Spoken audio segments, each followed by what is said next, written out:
What's up, everybody? Welcome back to another edition of Elevate Your Grind, brought to you by the Cannabis Lab. I am your host, Todd Rosales, and as always, it is lovely, lovely, lovely to be here. We're getting towards the end of the year. I think I might still be full from Thanksgiving. I hope you guys all had a great Thanksgiving holiday. I'd love to get some feedback in the comment section on how cannabis was approached at your Thanksgiving table this year. Was it talked about openly? Did you have to go for a walk with your cousins? Were you able to say, hey, we're going to go smoke a joint before we all this food because it's that much better, right? I'd love to understand how everybody's integrating cannabis into their Thanksgiving. And don't worry, folks, we have it. We have the ability to do it again one more time before the end of the year when we get together for Christmas and Hanukkah or Kwanzaa or anything else that you celebrate.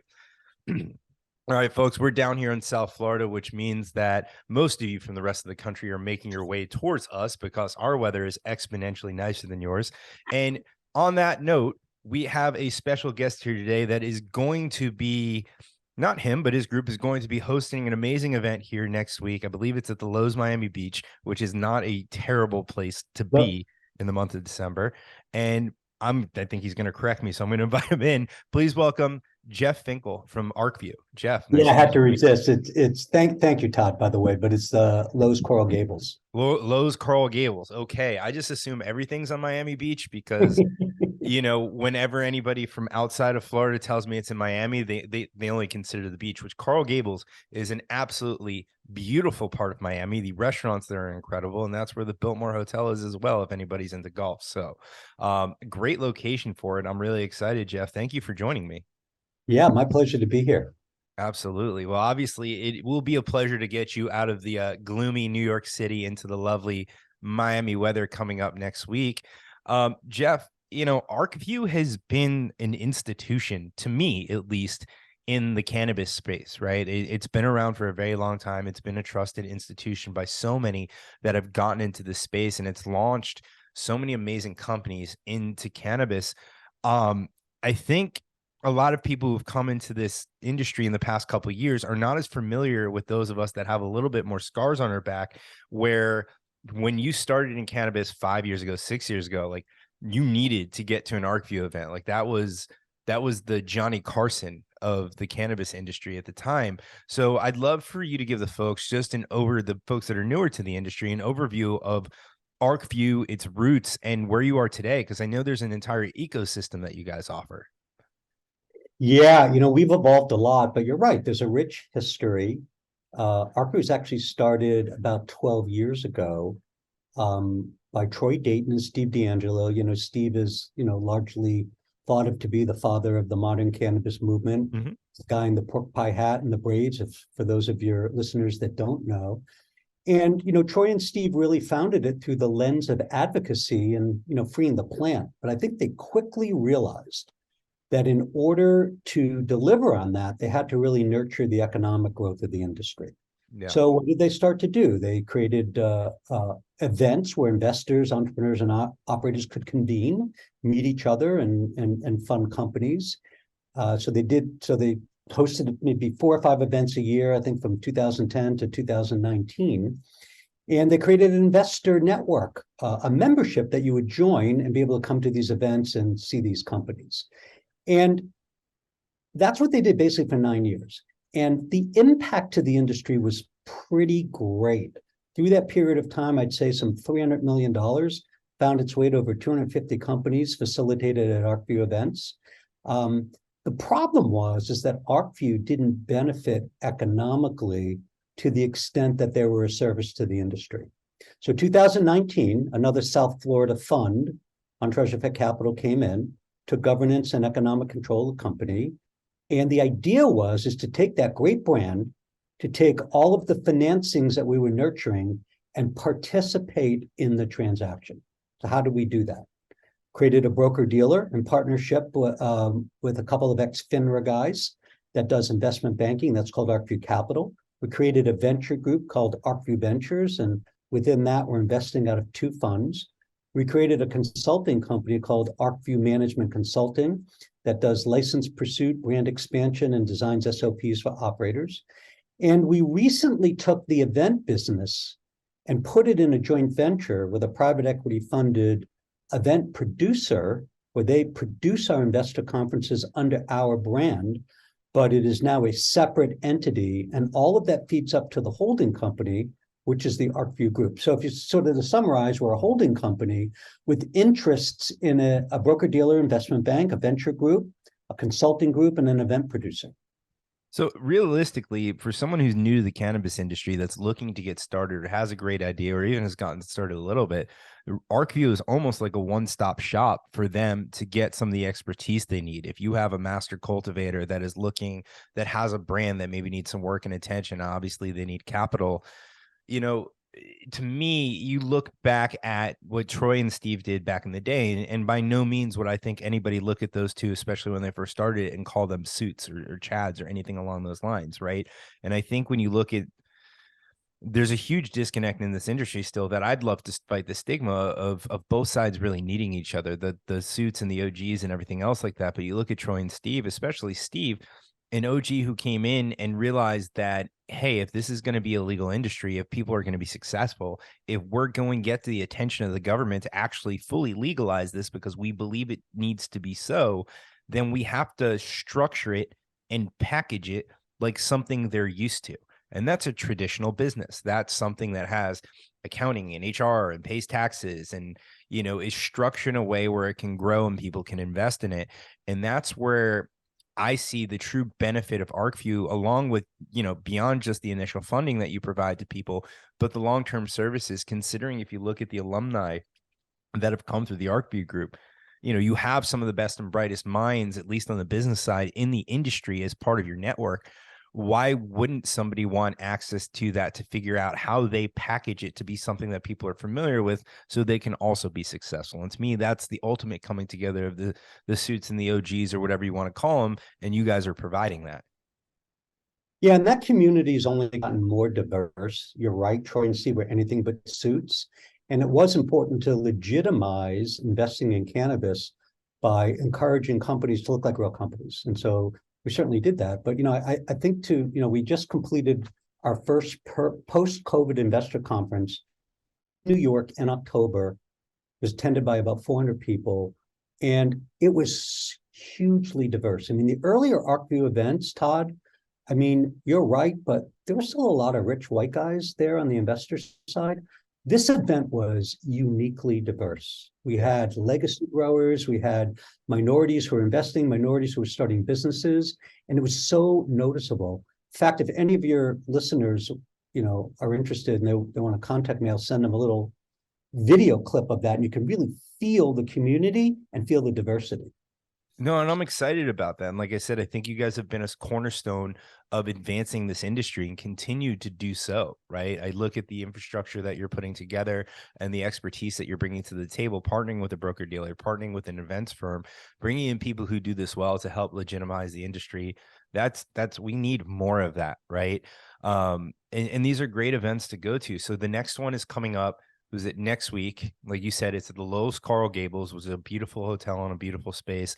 Can you give us a little preview as to what people can expect at that event? I know you and I were just talking briefly before this, and you said you've got some great content lined up. Yeah, so it'll be a mix of, you know, let me start by telling you what the goals are, and then I'll tell you what people can actually expect. Absolutely. Coming back to live events after a 2.5-year hiatus, we had to really examine what the goals were and how we were going to handle this reemergence.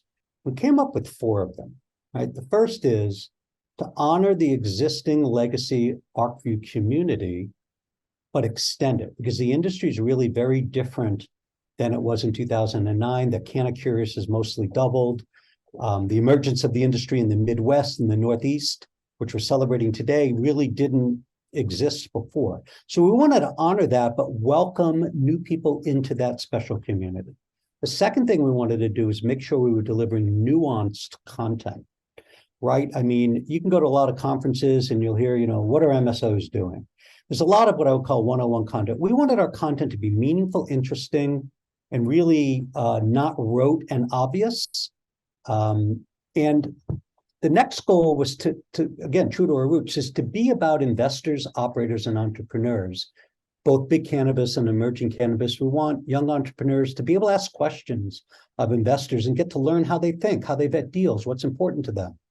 And then lastly, and this is, again, right to our roots, we wanted to support diversity and justice to those wrongly affected by the war on drugs and create a place for them. And I think that was represented in our panelists and content in New York and again in Miami.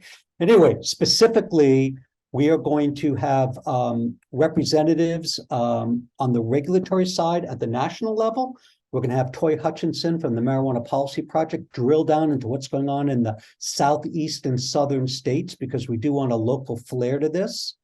And we've got, for our and a lot of other stuff. So we have Kim Rivers and Shonda Messias on stage talking about their efforts expanding into the South. So we have a local feel to the content of this event. And then as we shift to the investor side of the event, we've got three things. We first have a reverse pitch where investors will have 12 institutional investors get on stage and tell the audience what they look for, what their average check sizes are, to show the industry that, there is some capital here. It's maybe not abundant, but there's capital. So a reverse pitch, then an open ask me anything. Entrepreneurs can ask these VCs and angel investors whatever they want to know. It's an open, safe place. And then a pitch competition where we'll anoint a winner at the end. Then, we've got some other things sprinkled in. We've got some best practices workshops on our second day about how to exploit marketing given all the restrictions in the cannabis industry, and some real actionable how-to stuff. So we're excited. I think it's going to be a great conference. Oh, I'm definitely looking forward to it. And I think the discussion that you just mentioned was topical. Of course, if you guys want to exploit marketing, you can always advertise on Elevate Your Grind. I think that should just be the number one thing taught on that on that workshop. But to expand on is there capital available? I'm really excited for this discussion, the reverse pitch, because that has been a very popular sentiment this year. I've talked about this and I've made jokes about it, but in all seriousness, Carson Humiston from Banks did a survey of the industry, and last year the industry raised about 1.6 billion in 2021 from venture capital. This past year it's been under 300 million. And again, these are the numbers that I got from her. There has been kind of a drought in capital this year. And I don't know if because it's lack of opportunity, lack of access to capital or anything it is, but I think that's going to be a very interesting discussion to hear what the investors are saying, because a lot of these investors now, especially the historic groups that have been here, like Poseidon, like Entourage, like AFI and all the others, they've seen it. They've seen 5, 7, 10 years of cannabis companies coming across their plate. So are we just at a point where all the deals are starting to look the same, where there's no innovation, there's no competitive differentiation, or is it just that because so many people have already allocated money to the industry, there's just not that much more? Now, I've heard things go different ways. And again, you don't have to address the specifics here because I want people to get excited for this discussion, but any insight that you could offer that would give us a tease of the discussion. Like, I hear that Q1 in next year should actually be very, very active, because there are funds that believe they would find investments, didn't find great places to allocate to, and they need to put that money somewhere. And now obviously they won't do it stupidly, but they're going to be looking much, much harder for opportunities. So I'd love to hear your opinion and give us a little teaser of how you think that discussion is going to go, because that is definitely what I'm most excited for. So I would say this: there's less capital in the space, but it's not that there's no capital in the space.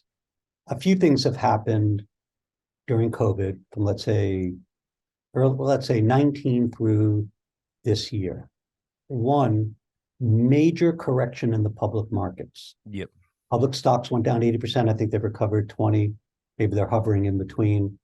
And when that happens, potential limited partners to go into private equity funds say to themselves, and high net worth individuals, which are probably a bigger part of venture and private equity funds in cannabis, say to themselves, why don't I just take my capital and invest across the top 5 tier 1 MSOs or the top 10?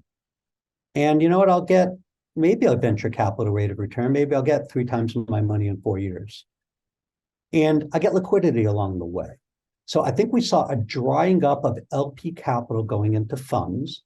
Now, as these public stocks start to go back up and be more rightly valued, and when that's 2 times your money over 5 years, there'll be more interest in private capital. So that's one dynamic. We got on top of that, the macro situation, pending slowdown and recession for, it's debatable how long we'll experience that. And all of that coming on top of a disappointment in, when the Dems took the House and the Senate in 2020 and Biden was elected, there was a lot of positive excitement about legalization happening quickly, and nothing happened. Biden proved pretty quickly not to be a real friend of the industry. And then that coming on top of it gave Vapegate. So a lot of those are what I would say is the root causes. But look, in New York, like I said, we put 15 institutional funds on stage to talk about what they're investing in. Average check sizes. You heard one say, I'm doing 1 to 3 million. The other say, I'm doing 500 to 750 in initial checks. So there is money. It's harder to come by, and it's not necessarily enough, but there is capital there. And, a lot of anticipation of, Safe Plus and Climb passing in the lame duck session, that will go a long way, at least for banks to provide debt to single state operators. I mean, there's debt funds that are focusing on the MSOs. Yep. It's not enough there, but they're getting funded. But for the next tier, the smaller businesses, the dual state operator, the $15 million cannabis company, SAFE should pave the way for money going into that. So I am optimistic Q1, Q2 that this is going to loosen up a little bit. But I do want to assure you and your audience, and again, we did 15 in New York, we're going to have 12 on stage in Miami, that you're going to hear investors that have capital and what they're looking for, and they're writing checks.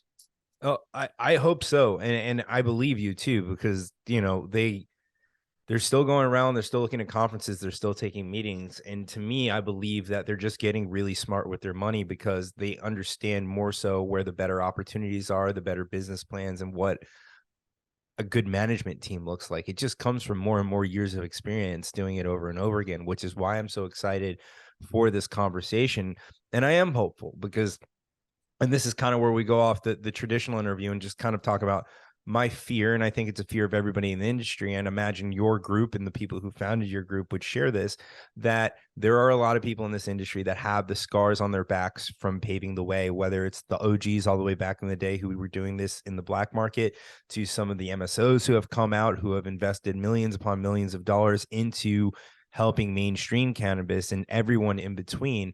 Then my fear is that if they don't pass this legislature, if we don't have access to some of the traditional banking system, that everyone's going to start starving. You're going to see consolidation. They'll pass something later on, and then we see big corporations come in and scoop everybody up that never participated in this industry. And obviously, I know that's obviously the doomsday scenario, but I think that would, a lot of people would be very upset if that happened, especially the ones that took the chances to pave the way prior to being able to access everything and having to jump through hoops to create their business. And that's where I see a huge value in groups like yourself that are continuing to gather investors together and pair them with solid companies and offer that advice, and ensure people like, hey, if there's capital out there, we're going to help you find it, and we're going to bring it into the same room as you.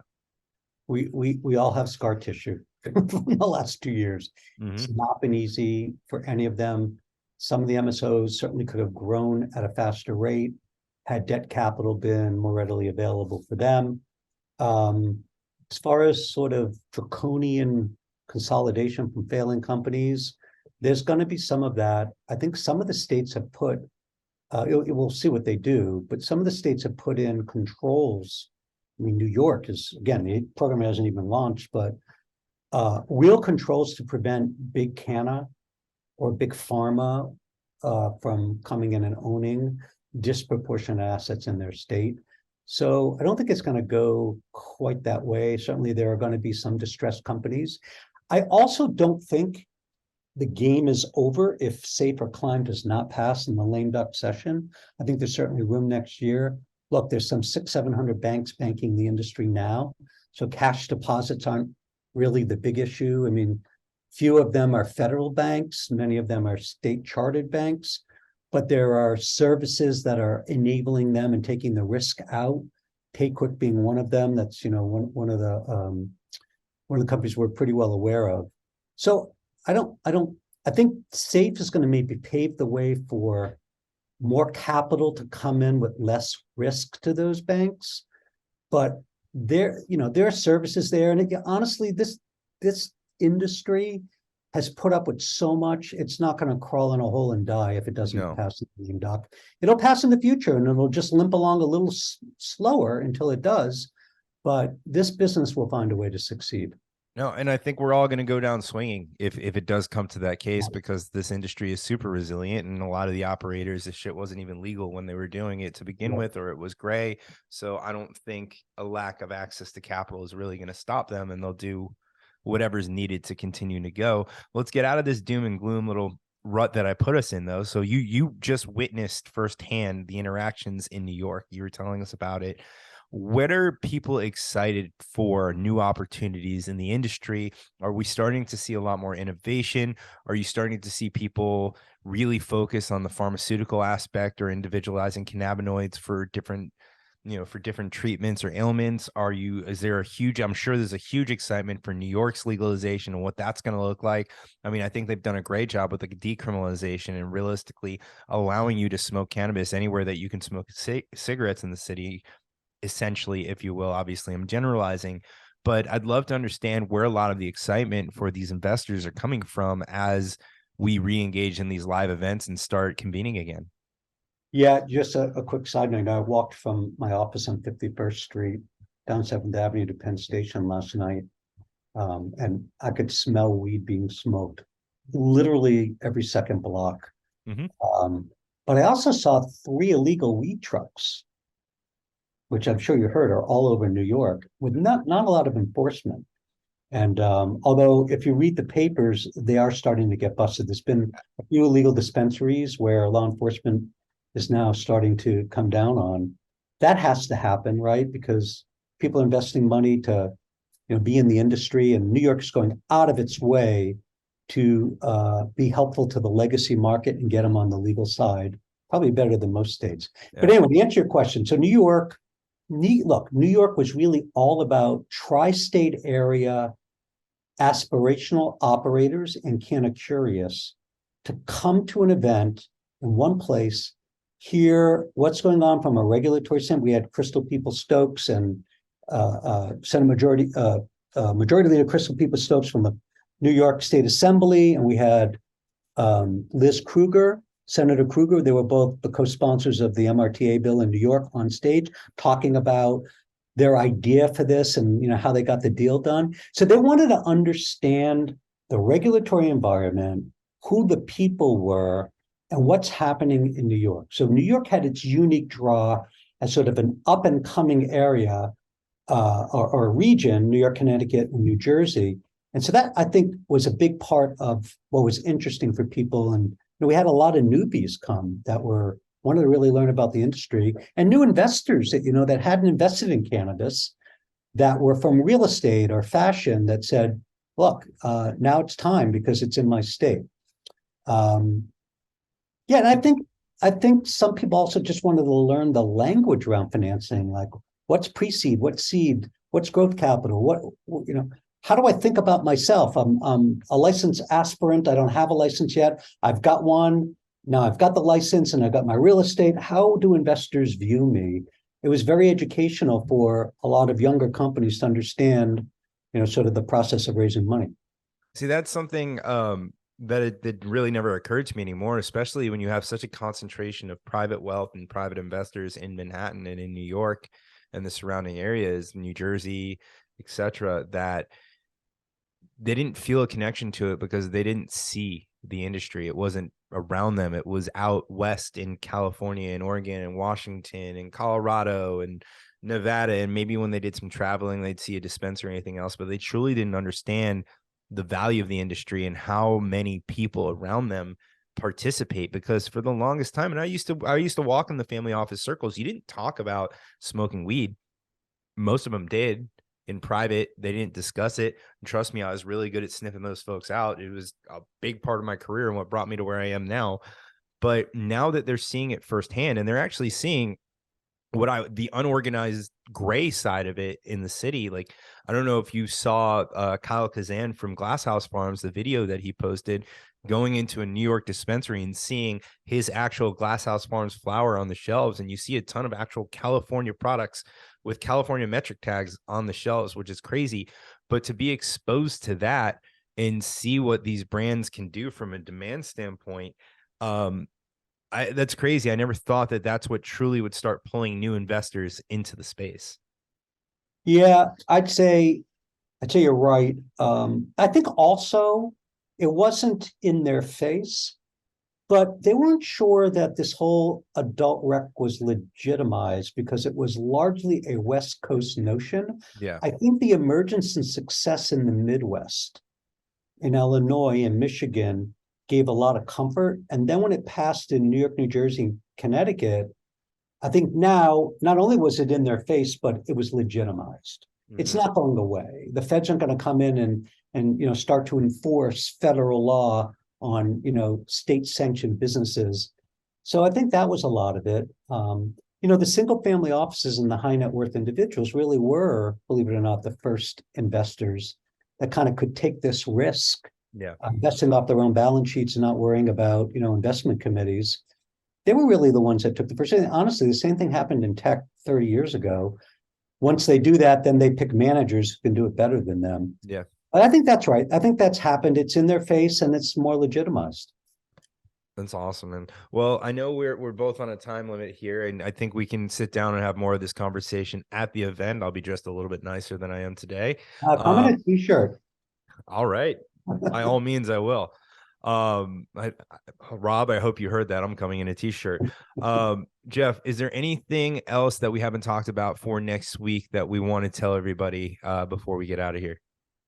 Look, come to the event. You want to meet people, listen to the content. It'll be good for you, whether you just want to catch up on what's happened or you're new to the industry and you kind of want to learn what it's all about. And here's one thing that I would say. If you come, please come. Go out of your way, certainly, to make at least two friends at the conference, two people that you have a real strong connection with, that you can follow up and become part of a new emerging network for you in cannabis. I think that would be great. One last thing maybe I would also put in, because I didn't say it. We are also having one panel on Friday about psychedelics. A lot of our investors are expressing an interest in psychedelics. It's very different than cannabis for a lot of reasons. Oh, the panelists are not going to be on psychedelics. I thought that's what you were doing. Never mind. Well, we have one panel about psychedelics. Though they will not be on, well, they might be on psychedelics. We'll see, but I don't know. That's up to them, of course. But anyway, we're going to expose some content around that space as well. It's going to be a great event. We're really excited. And, we hope that as many of your listeners that want to join, come and join. Absolutely. I hope everybody chooses to join. They are amazing events. Where can they get tickets? Is it arcview.com or what's the website? Go to Arcview, arcviewgroup.com. Go to events, click on it. The Miami event will come up and you'll see the right place to push the right button. Very cool. Well, Jeff, thank you so much. And I definitely look forward to seeing you next week. Anything else before we go? That's it, Todd. Thanks for having me. Absolutely. Well, Jeff, thank you so much. And thank you to everybody at home. As Jeff mentioned, if you want to check out the event, it'll be next week at the Loews Coral Gables. Go to arcviewgroup.com. Of course, if you missed any part of this interview or you want to check out any of our interviews, you can find those on Apple, Spotify, Stitcher, iHeartRadio, wherever you find your podcast. You can find the videos at youtube.com/@thecannabis.lab. And if you are interested in finding out more about Cannabis Lab, find us at joinclab.com. We will see you next week.